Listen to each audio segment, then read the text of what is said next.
I'm super excited today to be joined by Professor Bruce Campbell.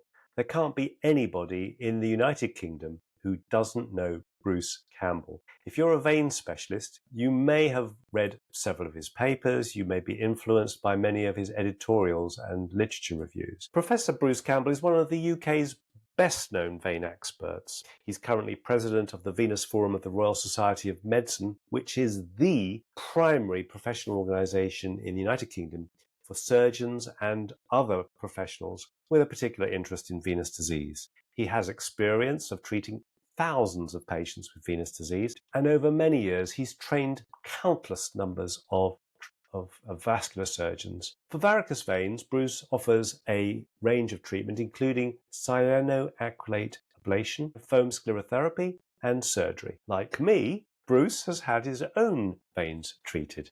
We're going to talk about what he chose to have done. He's going to describe his experience of having vein treatment. He's going to tell me about his reasoning for choosing cyanoacrylate as his preferred method of dealing with superficial venous reflux, and he's going to tell me why he still performs extensive phlebectomies. We're then going to move on to NICE guidance, guidelines in general, and some legal issues. Let's see what Professor Bruce Campbell has to say. And at the end, I'll give you my take.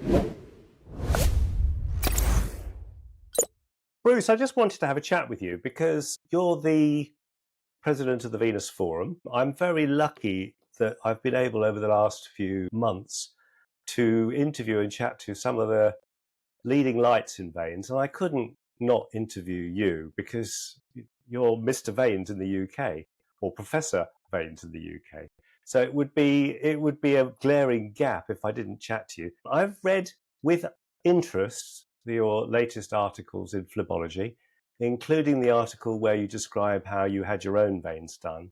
And that resonated with me because I've had my veins done. I can't remember exactly the year it was, but I had my veins done and I went through a similar sort of process. What would I choose? What would I have done? So there's no agenda here. I just wanted to chat to you. I have to be honest. Let me be clear. I can't lie. I listened to your presentation at the Venous Forum in May. And one thing that surprised me was that you seem, if I'm quoting you correctly, you seem to be basing your vein treatments on cyanoacrylate glue for the treatment of truncal reflux. And you treat your tributaries with extensive phlebectomies under local anaesthetic.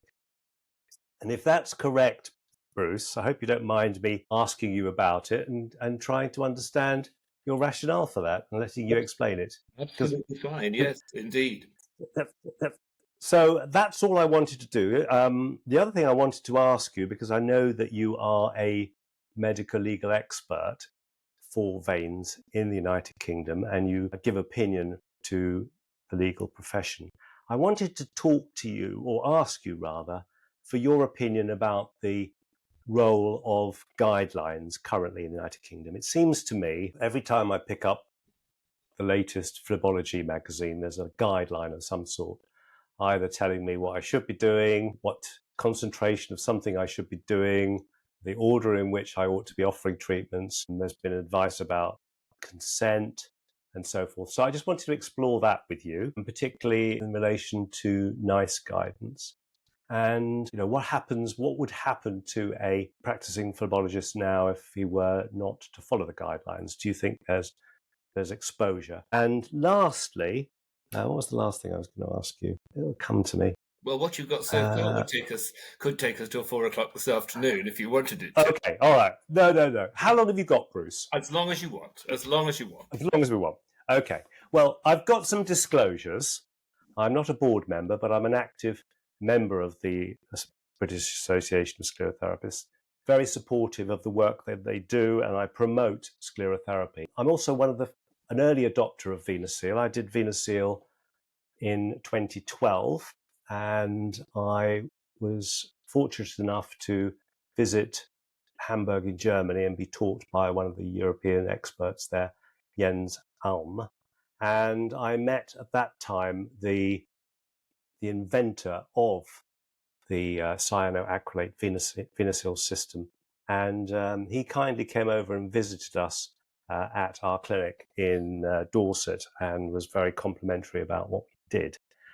I have to say that I've done 19 procedures, and I stopped VenaSeal in 2017 when I had a early failure, by which I mean I had recurrent reflux in a small saphenous vein that I treated with VenaSeal, which I was very surprised and disappointed about, and I decided I would stop doing VenaSeal for the time being.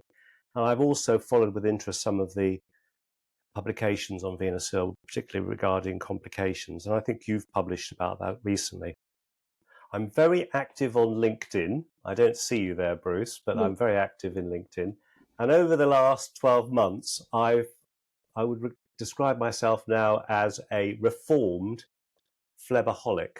Like you, until about 2-3 years ago, I would have said that the best treatment for tributaries is very careful and extensive phlebectomies under local anaesthetic, and I used to combine them with ultrasound-guided foam sclerotherapy. And I'd be interested to hear about your thinking behind treating saphenous veins with cyanoacrylate glue.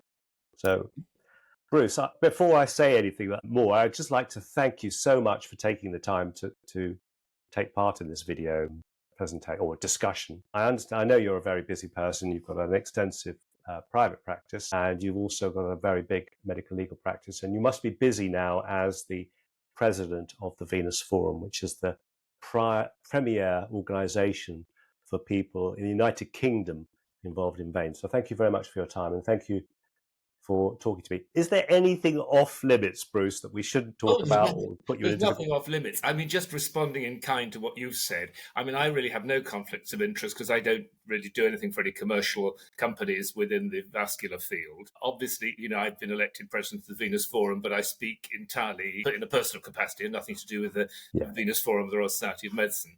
You refer to an extensive private practice. I practice privately. I have a regular small private practice. I don't really advertise at all, and I tend to get my patients just through personal recommendation. And I suppose just in terms of the general way that I practice, two things. One is that I've always been absolutely passionate about good information for patients. I've written patient information across the whole field of surgery since the and then a book for patients in the early noughties. And in terms of what I offer patients, I want to talk to them. I want to find out what's worrying them, because often you could actually reassure patients they don't need treatment. So, for example, in my own practice, not everybody gets a duplex scan. They turn up, we have a long conversation, I send them a letter, and it's only the patients who choose then to proceed who proceed. And then in terms of treatment, I do offer a choice. Yes, my Rolls-Royce treatment now for truncal vein ablation, which we can talk about, is cyanoacrylate glue. I also offer foam sclerotherapy, which I think has a place. I offer it particularly for recurrent veins. I have some reservations about it, but in private practice, it is financially less costly for people, and that's the reason some people choose it. And I think I probably offer a little bit more surgery than some of my colleagues because, in a slim patient, for example, with a great big anterior thigh vein, a little incision under local in the groin to ligate it near the saphenofemoral junction, then phlebectomies, I think is a much more reliable way of doing things than trying to put anything up it to near the groin, particularly foam, where you can't really apply compression. So those are just a few random initial thoughts. Here's the other thing, Bruce. You're extremely eloquent. You've got a much deeper research and literature understanding than me. So I'm not trying to catch you out. I'm really genuinely interested in what you're doing. And if I ask a question in a probing way, it's not being disrespectful. It's just trying to really understand because... Haroun, I've seen your style and I completely get it. And thank you. Okay. All right then. Okay. So tell me, when did you start doing cyanoacrylate glue and why did you start doing it? Well, I introduced radio frequency to Exeter locally, and I then used laser, and they were fine. I have to say I never liked the amount of tumescent anesthesia I had to inject into people's thighs. I always thought it was pretty uncomfortable. And then particularly when you were doing extensive phlebectomies under local and then needed to inject a lot more local, I thought, if there's a method that can avoid this, so much the better. So I actually went and learned cyanoacrylate from Manj Gohel in Cambridge. And I started using it about 8 years ago, 2016, 17, that sort of thing. And I was still using a little bit of laser. And the main problem, of course, with the glue in the private sector is the glue itself is so expensive. And that's, I think, one of the reasons it hasn't been taken on by many people. The glue itself is very costly. If you've already got a laser or radio frequency machine, why change? But I am afraid I thought that glue was so much nicer for patients that I decided I was going to move over to it.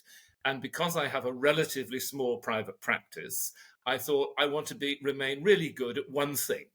And so I gradually gave up using laser and said, right, I'm going to make this slightly uncomfortable. I'd like to have a whole range of things, but here I am. I'm offering glue, I'm offering foam, I'm offering surgery. That's a pretty good range of treatments, and I have not come to regret it.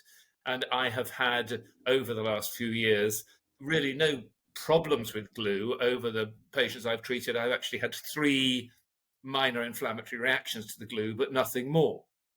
And I mean, I suppose that brings us on to the whole business of, why are people not using glue more in terms of its side effects and its potential complication? And, this very frightening complication of a type 4 hypersensitivity reaction to glue in the longer term, with scary pictures showing glue needing to be removed from the thigh, I think that's been used potently to put people off using glue by those who wish to discourage them.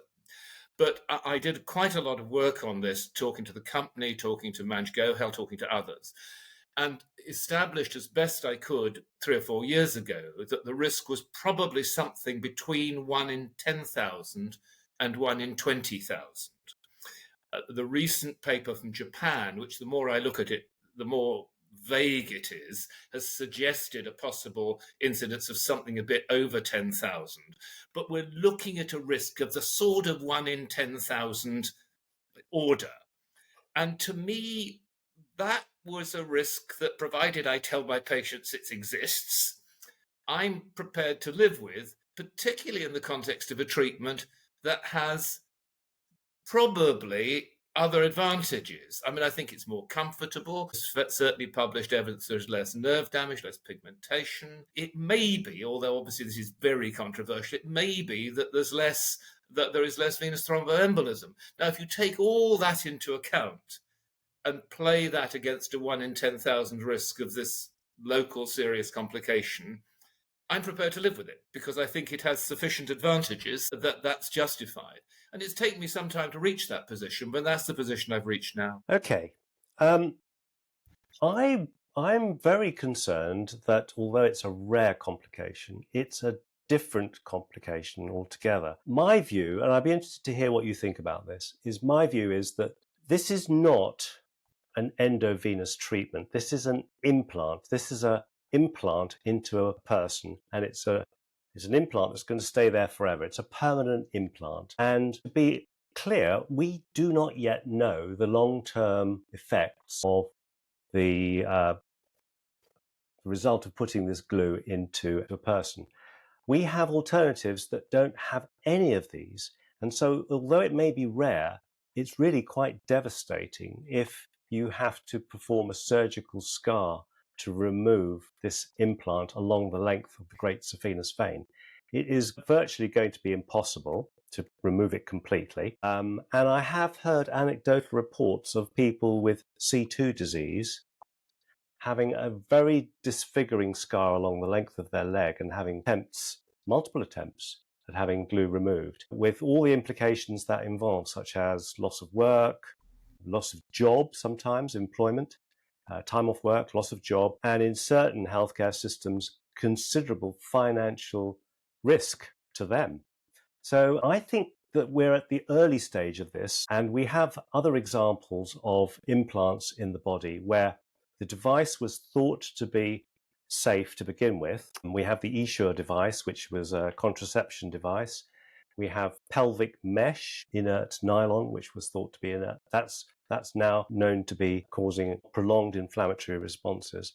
And we've got hip replacements, which were thought initially to be safe, but which after many years of surveillance, particularly the cobalt implants, have been shown to be not safe. My concern is, Bruce, that if we are implanting these chemicals into people, which are permanent and are going to stay in the saphenous vein, we might regret it later when we see more information coming. Would you not think it be sensible perhaps to stop as the preferred and have all of these as surveillance and see how they pan out over a decade or two? Well, I mean, you said a lot there that introduces examples which have completely explicable mechanisms, like the continual corrosion and certain kinds of hip joint replacement, and other mechanisms that are plausible for causing long-term damage. The hypersensitivity reactions to glue tend to have occurred within the first 2 or 3 years. Doesn't seem to me to be really plausible or likely that there are going to be longer term effects many, many years later. Now, I say this, Haroun, I mean, as you probably know, I chaired the NICE Interventional Procedures Program, which I set up for 12 or 13 years, where we had to make decisions about new interventions of all kinds across the whole of medicine and surgery, a lot of which involved implants based on relatively short-term evidence, and then review it longer term.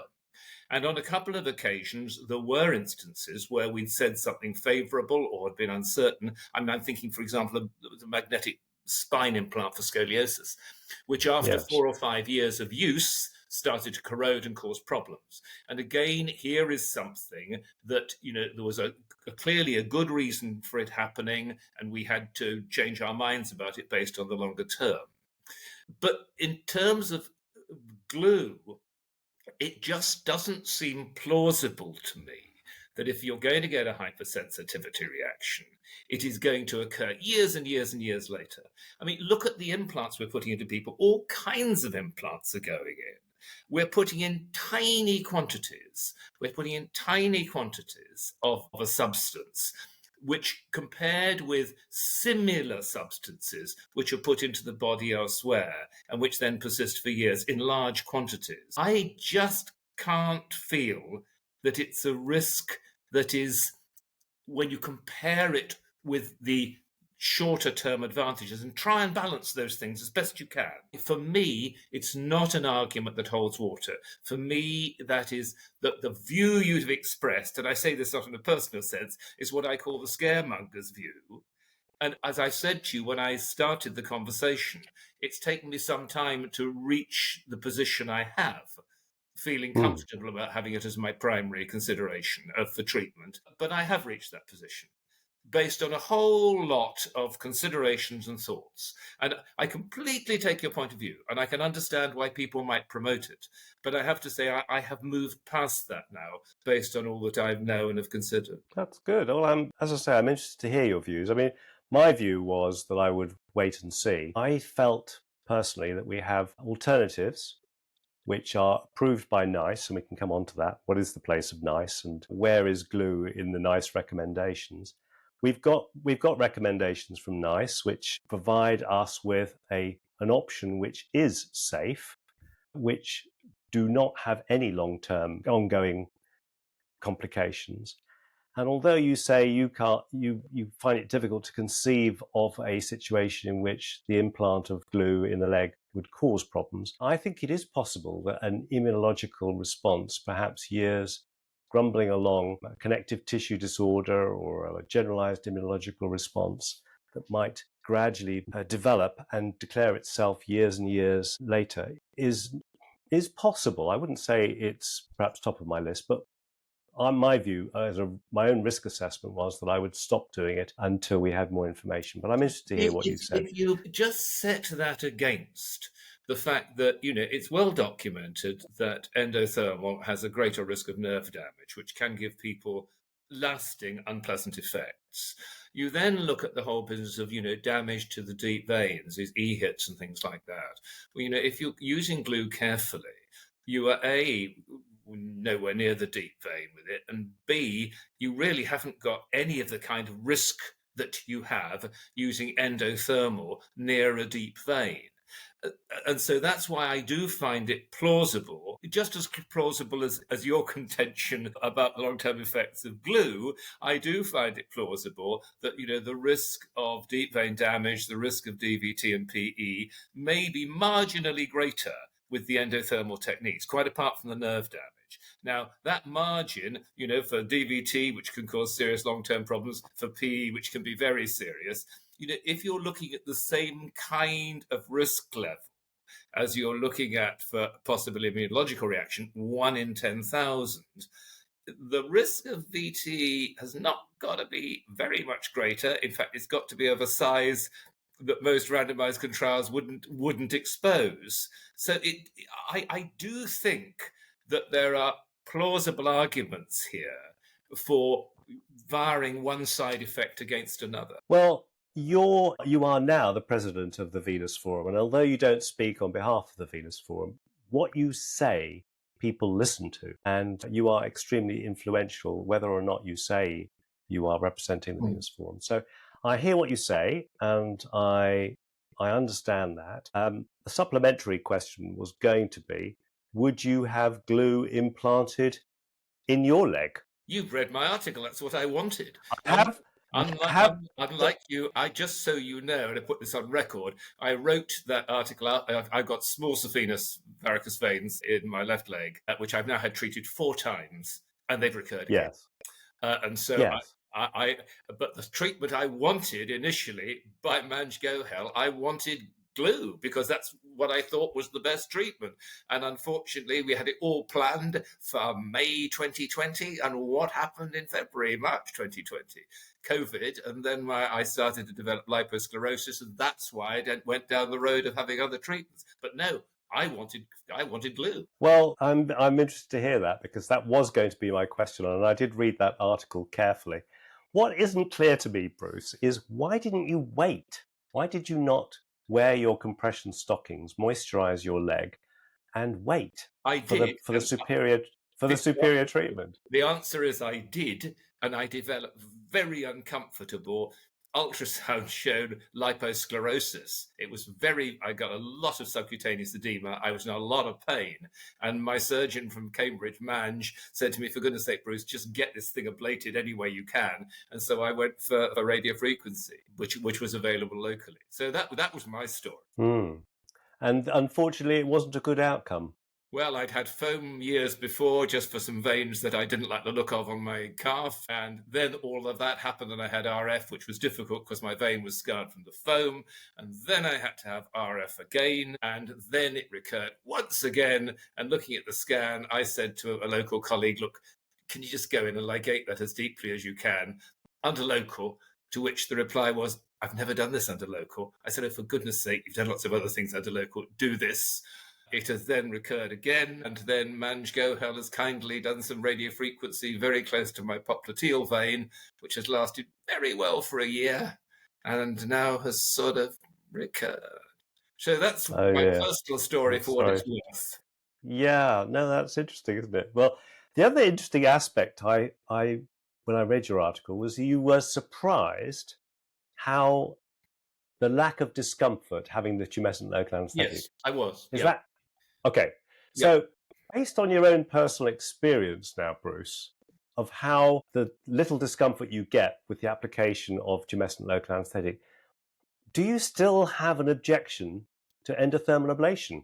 I don't have any objection whatever to endothermal ablation. I think it's perfectly good treatment. I wouldn't put anyone off using it. The fact of the matter is that if you're having, I just needed some tumescence in my upper calf. If you're putting tumescence all the way up a thigh, and you then have, which some people find jolly uncomfortable, and you then have a lot of varicose veins to deal with by phlebectomies under local anaesthetic, I think it's an unpleasant experience for patients. And I ask patients a lot of things. And anyone who's had a previous treatment, I ask them how it was compared with.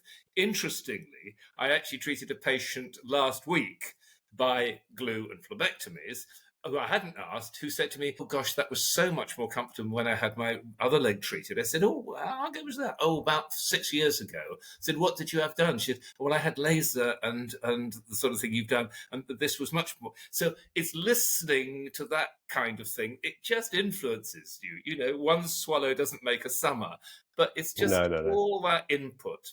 So yes, I completely understand the argument you've put forward, and I've struggled with it. I mean, it's other things. I don't know if you've found this, and I know you didn't want to move on to this, but because you haven't mentioned it, but I will. I wrote a lot of papers with Ian Chetter a few years ago about the use of compression, because I was very interested in compression after radiofrequency, laser, etc. We did a survey of all the UK surgeons. Everybody used it for between 24 hours and 6 weeks, with an average of 10 days.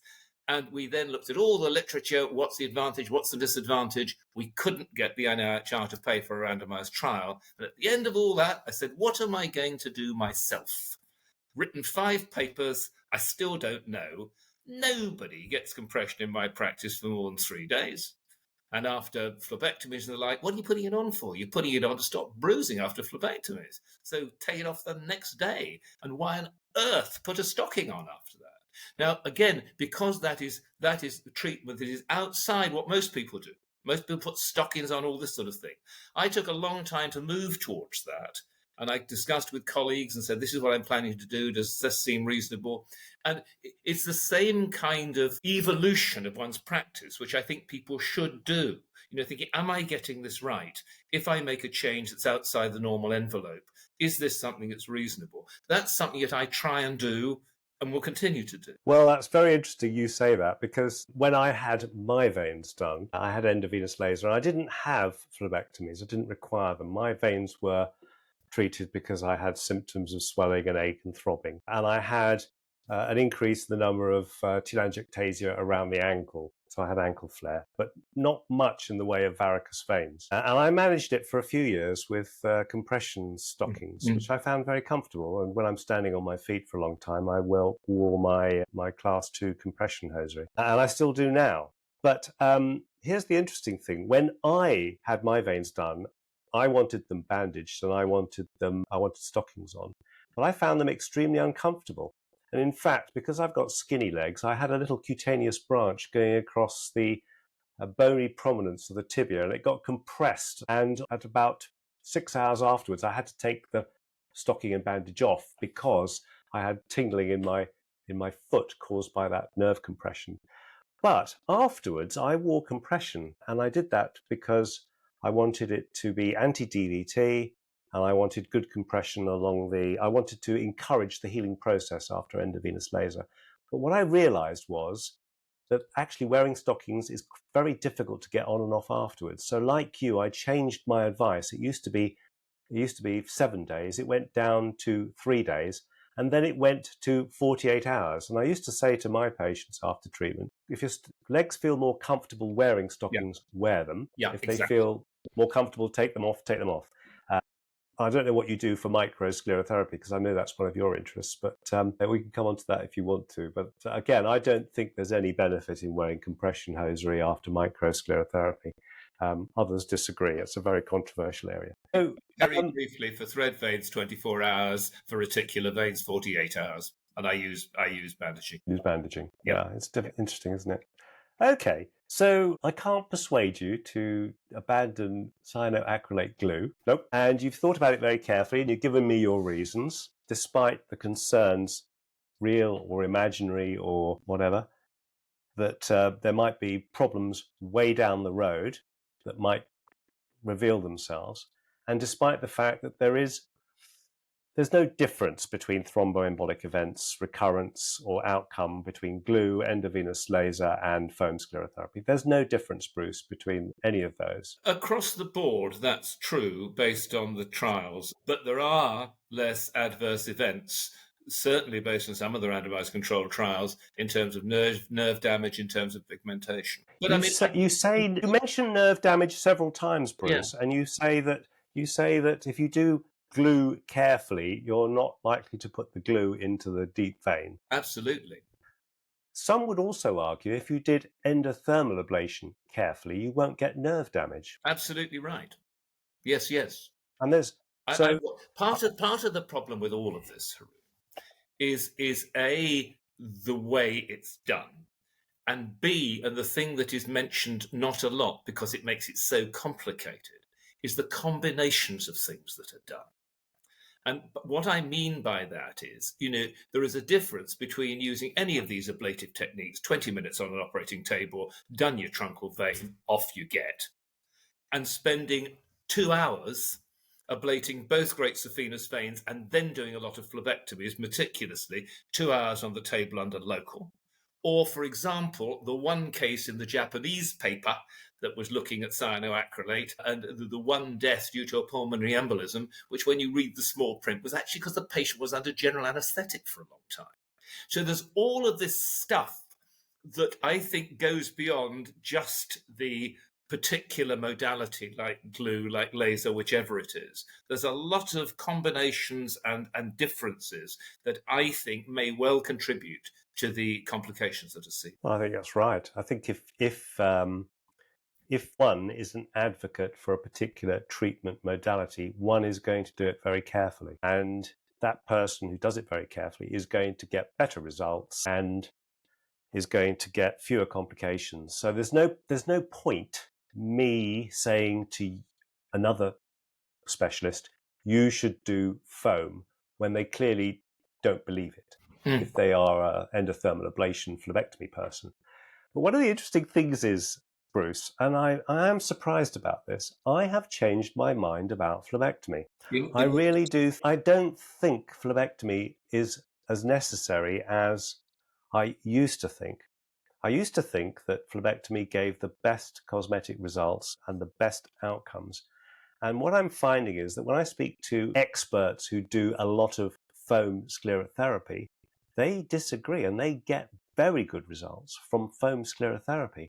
And so perhaps the argument should be, maybe, we who used to think that phlebectomy is so good ought to find out why it is that people who do sclerotherapy get as good, if not better, results with less nerve damage. And if we're talking about nerve damage, Bruce, which we seem to be, yes. Oh, I agree. you don't get nerve damage with phlebectomy. You don't get bleeding, you don't get infection, and you don't get those annoying little telangiectasias around the phlebectomy sites that can sometimes mar an otherwise good cosmetic outcome.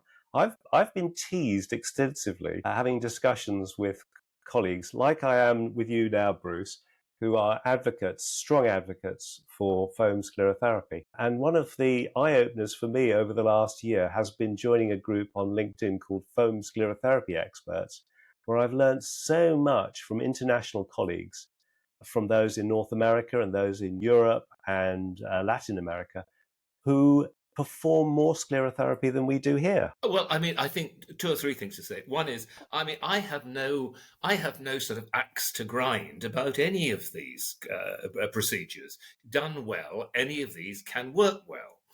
When you talk about foam sclerotherapy, I think there are, I suppose, 2 issues. The first is, if you're doing foam sclerotherapy for extensive veins, including truncal veins, it does bother me. It just bothers me about what is happening near the very top of the vein, up near the groin, deep in the popliteal fossa, just trying to visualize what's happening there in terms of where the foam goes, where it stays, how much ablation you get. And I think that failure to deal with those areas may be one of the reasons that the truncal ablation rates for foam are lower than those for endothermal techniques. And then there is the more modern business, which I haven't yet quite got my head around, of people who are doing, for example, endothermal ablation and then dealing with the varicosities with foam. And precisely how you do that and the sequence of it, I haven't quite got my head around yet, which clearly you have. The other consideration for me with foam is that I've done a lot of foam sclerotherapy and I still do a fair amount of it. To me, patients vary a lot. However careful you are, however much you inject some saline first and elevate the limb and bandage and all this, that, and the other, some patients do get jolly uncomfortable lumps They get uncomfortable lumpiness. It can take a long time to settle down. And in particular, for patients with very pale skin, I'm very, very careful about warning them about brown pigmentation, which usually fades, but occasionally it doesn't. Whereas with careful phlebectomies, well, I ask all my patients, but with careful phlebectomies combined with glue, or it could be laser or whatever, 1 in 3 of my patients takes no analgesia at all. Most of them take some paracetamol for 24, 48 hours. But in general, they're just not sore. They may have a slightly bruised leg, and particularly if they've got very big veins. But if you're ligating veins, as I do, and then bandaging firmly, and there's no blood on the operating table, they have a guaranteed result. I can look them in the eye and say, tomorrow, all your veins will be gone. And they're gone, and they've got some little incisions to heal up. And yes, they've got some scars. But to me, it's more dependable than I feel with foam. I'm not saying either's right or wrong, but I just feel more confident in it. I think it's more reliable, it's more predictable. And that's why I like it. The downside is it takes a heck of a lot of time.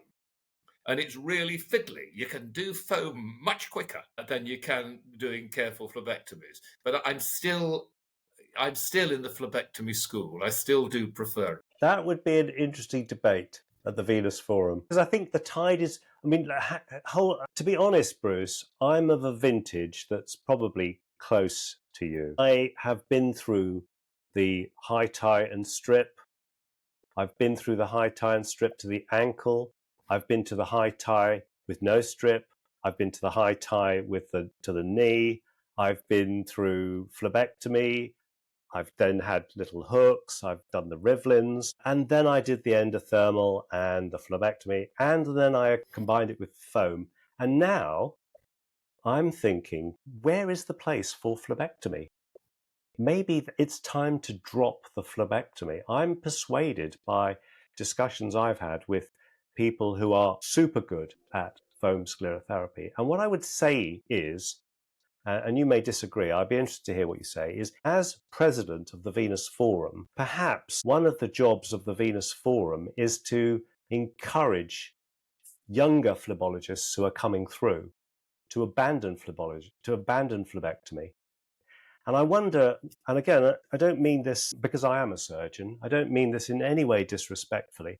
I wonder whether there is too much dominance of the Venous Forum by surgeons, and whether we ought to perhaps have other specialties who can give a different viewpoint. There's a danger, I wonder, and I've been guilty of this myself, is you get into an echo chamber where we as surgeons think surgery is good and we do phlebectomy and we occasionally cut and ligate and we abandon things like foam sclerotherapy because it's difficult sometimes to get a result without pigmentation, without getting soreness. And maybe we bring to our patients our own unconscious bias when we do the consent process. It's very difficult. I've been thinking about this a lot. Let me start off with if I went to Bruce Campbell, I would be persuaded to have glue, I'm sure, and I would have phlebectomy. And I would know I was having probably the best person in the UK to do glue and phlebectomy. But that's not a generalization, is it? It's not something we can generalize across the UK. Move on to the comment you made about the Venous Forum being dominated by surgeons and we ought to put people on phlebectomies. I think what you No, I don't. Well, I mean, I don't know. I don't know. Well, I haven't been to the Venous Forum for a long time, Bruce, so forgive me if I misrepresented it completely. I was about to enlighten you that one of the things about the Venous Forum is, A, the very broad church that it wants to embrace. I mean, both, it's not just surgeons, we have the vascular nurses, we have vascular technologists, we have the British Association of Sclerotherapists has an entire session there always. As president, I want to form formal affiliations, and I'm in contact with, I'm talking to the RSM about, I want formal affiliations with the British Association of Sclerotherapists and with the SVN and the Vascular Society. We have sort of connections with them. I want formal associations. Now, this is an entirely personal comment. I actually think that the Venous Forum and the BAS should be combined. That is my own view, because I think that they're both organizations which have people in at the edges who would actually do very, very well together. So please don't think this is anything to do with surgical dominance. Other things about the Venous Forum. are that when I say it has a sort of broad church, not only in its membership and the people who attend, but also in terms of the nature of its meetings. Because most meetings of professional societies, and I think I'd include the VAS and the Vascular Society, are just about the sort of the science and the clinical side of it. Yes, we do all of that. We have debates about just the kind of sort of thing you've suggested. We have debates, we have sessions where people will present counter points of view, and that's on the clinical and scientific side. We also have sessions about the whole national strategy for treating veins and venous ulcers. We have a representative of the All-Party Parliamentary Committee for Vascular and Venous Disease. We have the president of the Vascular Society. We have a great range of people looking at the very challenging business of providing good vein treatments for varicose veins, venous ulcers, deep venous disease. And we then, because we recognize that varicose veins are treated a lot in the private sector, unlike most other professional organizations, we also have sessions dedicated to private practice to try to help those who are entering private practice to practice well and with integrity and in a practical way that is helpful to them. So there's all of that. And so any idea that this is a surgically dominated, pushing surgery organization is quite wrong. I would like even closer associations with the BAS so that we can present the whole panoply of treatments and have very healthy, active debate about them. And I'll just add the absolute commitment of the Venous Forum to the whole business of venous training, which in some ways is difficult in the UK with the way that training is now arranged in vascular surgery, because training opportunities are not perhaps as good as they should be. And we've now been laying on workshops which have had fantastic feedback across the whole range of ways of treating venous disease. And they have at times been associated with the ASPIRE program of the Royal College of Surgeons. So there's a huge training element, a debate element, and an element way beyond the surgical perspective of treating varicose veins. And obviously, increasingly, a lot about treatment of deep venous disease. Thank you for that. I haven't been to the Venous Forum for a long time, so that's very helpful to know, Bruce. Thank you. What is the answer to the problem of venous disease in the UK, then, would you say?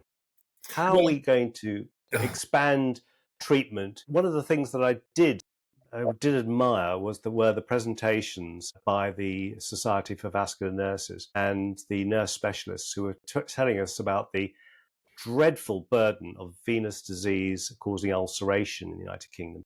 The fact that the number of people with an active leg ulcer in the United Kingdom is growing, that access to treatment for leg ulceration seems to be getting worse, that despite numerous trials, the Everett trial in particular, changes in guidance from the Venous Forum and the Vascular Society, access to treatment for leg ulcers seems to be getting worse. How are we going to sort that out, do you think, Bruce?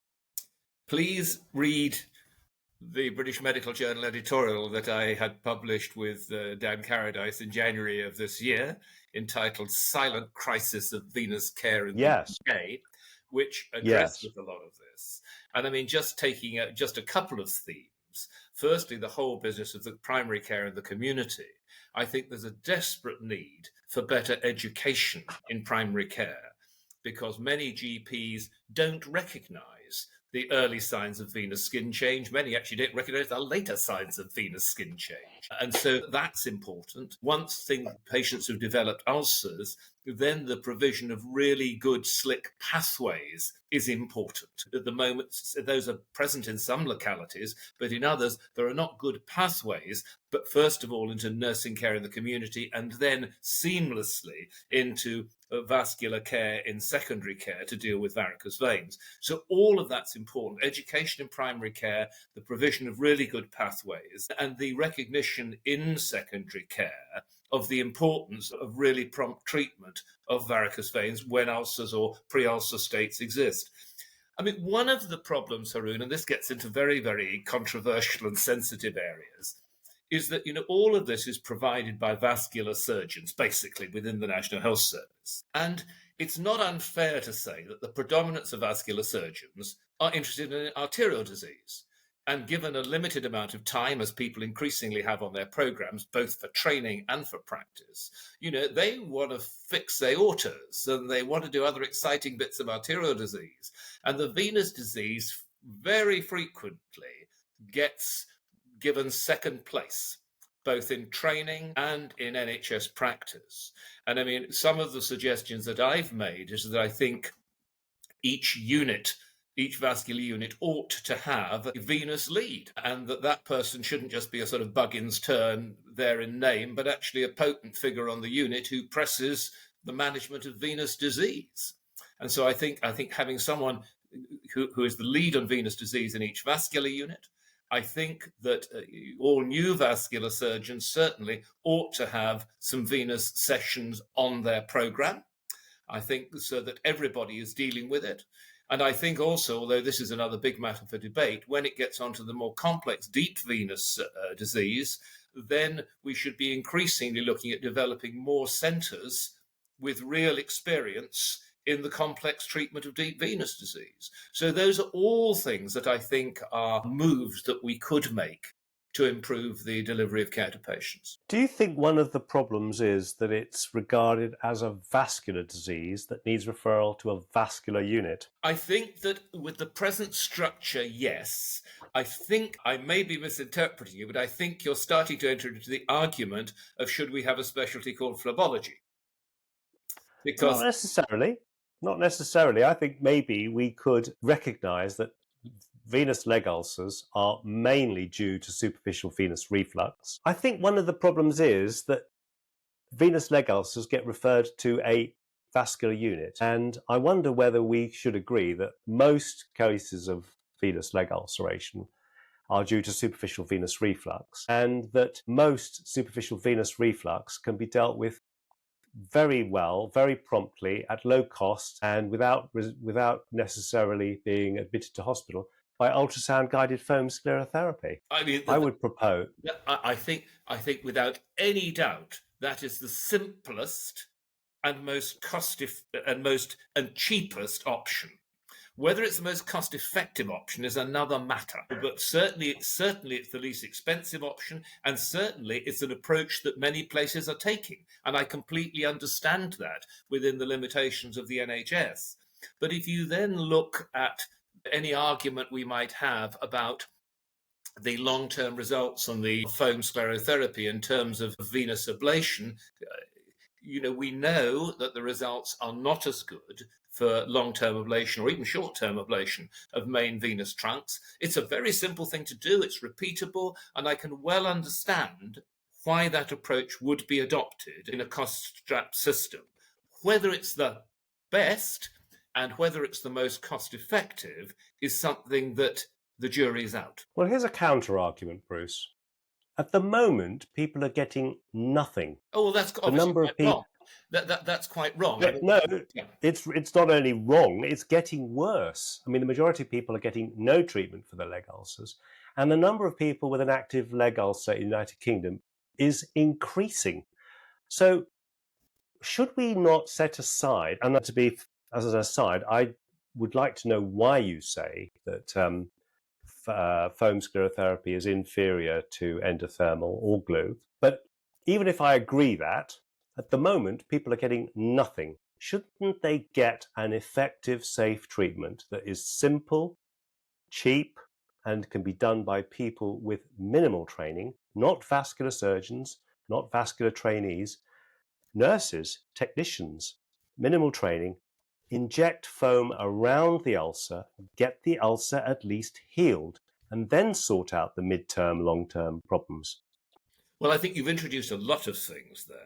I mean, the first thing to say to you is, I mean, in terms of what I think, my thoughts are in the Royal Society of Medicine's guidelines, which were published 2 or 3 years ago, about people with venous ulcers, saying exactly what you've said. They should be referred, they should be getting investigation and treatment within a very short period of time. So, I mean, that's very clear. The Venous Forum has produced guidance on that for national use. So that's the first thing. The second thing is, the whole business of who treats patients and the business of whether this should be fully trained doctors, whether it should be nurses or technologists, is a very live debate that has caused a lot of ill feeling on both sides in a way which I think has been unhelpful and counterproductive. There are fears on the side of many vascular surgeons that it would interfere with training. Or what about governance? What about if complications occur? There is equally the whole business of the Society for Vascular Nurses, who produced a very, very thorough document about training, about governance, about who should do this. And then there are instances which have been precipitated this, of nurses in particular places who've run very, very successful programs for treatment. So all those things are going on. It's unfortunate that there are people on both sides of the debate who have very strong feelings and prejudices. I mean, what I would foresee happening, I think it's almost inevitable that there will be more treatments administered by non-vascular surgeons. I think that's inevitable. But I think this isn't something you can sort of legislate for or tell people what to do. I think it's going to be a matter of evolution, because as has happened in the places who have nurses giving these treatments, they happen to have had somebody who's jolly good, very keen, in the right place at the right time, who they've trained and who's set up a very successful system. So I think it's very person dependent. And I think that is likely to happen in different localities. But I don't think that it's something that we should be, if you like, legislating for. I think it's something that should evolve, but should evolve with very careful attention to the kind of considerations that the Society of Vascular Nurses have given in the document they've produced about training. So I think it is horses for courses, and I don't think that there is any one-size-fits-all for that particular issue. Interesting, isn't it? Well, let me suggest to you that the idea that we should not legislate, or at least not take a leadership role and really push this, the idea that we should let it evolve, might just be kicking this into the long grass. This is not going to happen unless people of seniority in senior, well-regarded organizations like the Venous Forum actually stick their neck out and say, this is what should happen, rather than giving guidance and guidelines. What do you think, Bruce?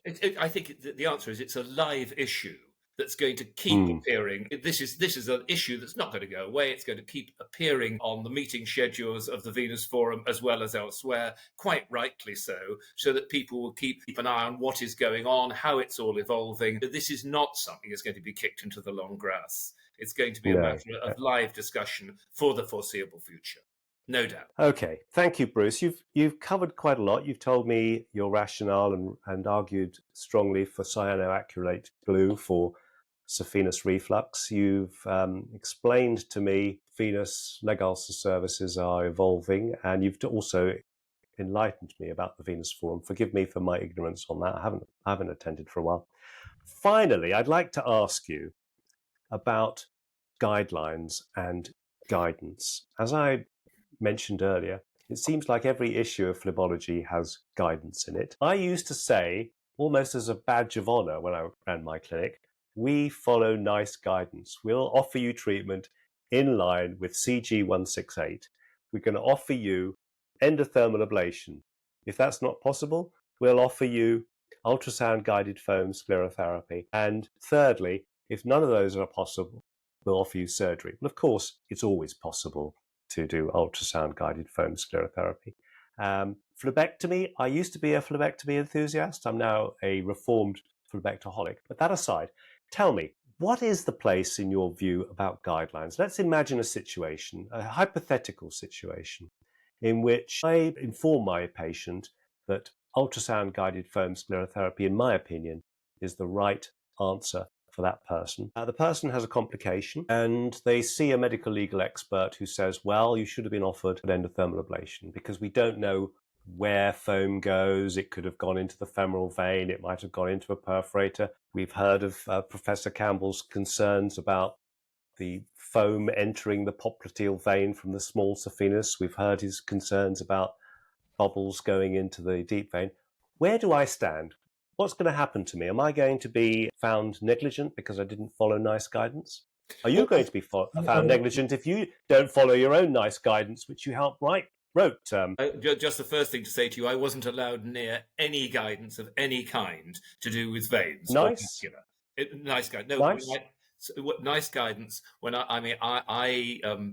I was on the NICE appraisals committee, and then I chaired interventional procedures, but because of a perceived conflict of interest, I was not allowed even to be in the room when there was any guidance being discussed that pertained to procedures that I did in private. Simple as that. So I had nothing to do with any of them. Nice guidance, CG168. Nothing to do with it. Other than the fact I precipitated it happening, I was not allowed anywhere near it. No. That's very, very important. The only people who are allowed near it who had a vested interest were the experts who were invited onto the committee. So I had absolutely nothing to do with it, except for the fact that I actually precipitated it happening. That's another story. So no, I have nothing to do with that.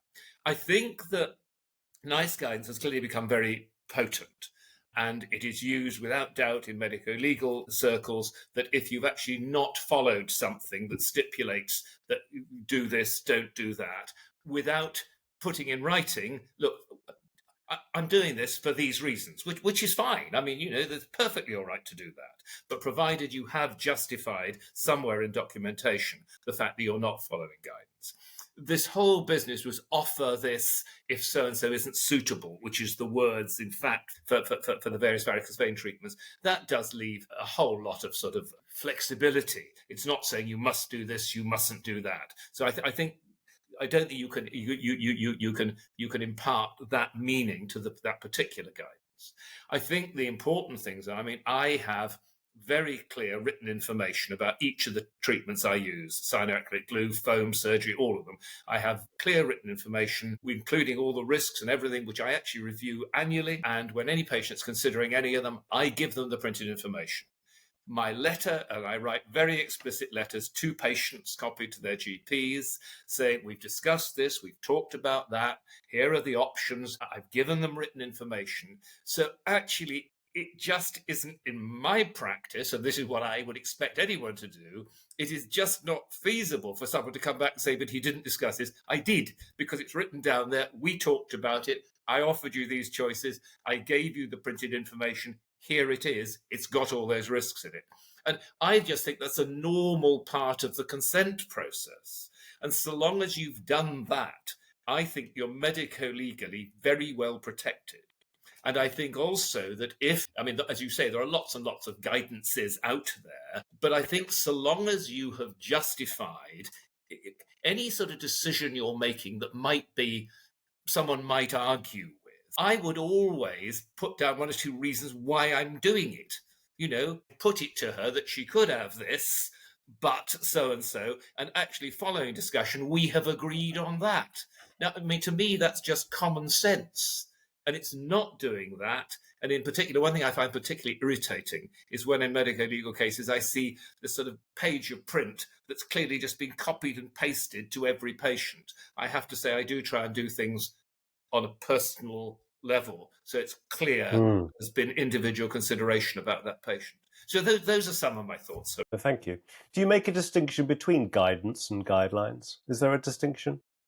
It's a really difficult one. No, guidelines. Yes, if it's a nice guideline, I'll call it that, and other things I'll call guidance. It's a very difficult one, and I think different people have different understandings of it. So we shouldn't be fearful of ignoring guidance, or not ignoring it, but reading it and taking it into account.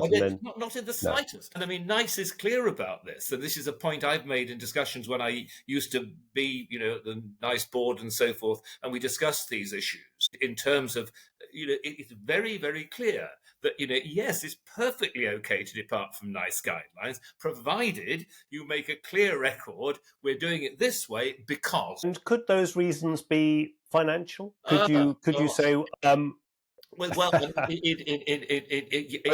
You're offering the Rolls-Royce treatment, as you've described it. It's very expensive. Is it covered by insurance? I can't remember now. The insurers all vary. Some of the insurers have stopped paying for varicose veins at all. like the Benham Yeah. and Healthcare have recently stopped paying for varicose veins. No, but the Did point they? is, no, occasionally, I mean, I will put in letters to patients. We've discussed the costs, we've offered this, that, and the other, and actually she has opted for foam sclerotherapy because, and I also often put things in letters about offering patients the best value, that they've chosen it in part because of cost, and which I think is utterly fair, so long as it's explicit. Well, thank you very much, Bruce. You've been very open, very clear, very articulate as usual, and very well referenced, and you made your cases. I'm sorry I couldn't persuade you to reconsider glue and consider perhaps endothermal, or even But perhaps even better, the odd thing is, ultrasound guided. Haroun, if somebody put a radio frequency machine in my operating theatre that I could use as an alternative, I'd be prepared to offer it. But again, I come back to the business of, when you've got not a huge practice, I do think it's important to remain really good at one thing. And that's why I've made the decision I have. I That's notice on fair the enough. time thing, we have 1 hour and 8 minutes. So if anyone Thank ever you very listens much. to this complete podcast, I shall be amazed. They will, Bruce. They will. I've done longer podcasts, Bruce. Thank you very much. You've been very kind. Thank you very much. If I can think of anything else, may I persuade you to come back and chat to me again? Of course, yes, perfectly happy. Thank you very You much, are. Bruce. I hope you found that interesting. I must say, I'm still very surprised that Bruce continues to use cyanoacrylate glue in his practice. I haven't been able to persuade him about my concerns about the immunological and foreign body implications of having glue in the leg. I haven't been able to persuade him that ultrasound guided foam sclerotherapy is at least as good as other treatments for veins. And I haven't been able to persuade him that ultrasound guided foam sclerotherapy is the only way to deal with the venous leg ulcer crisis in the UK. I'd be interested to hear your views. Leave them in the comments section below. Do you use cyanoacrylate glue? Have you used it in the past? Do you continue to use it? Have you stopped? I want to know what you do. Please consider subscribing to my channel. It helps with the algorithm and it encourages me to make more videos. And don't forget to subscribe, and that way you won't miss my next video. Thank you once again for watching.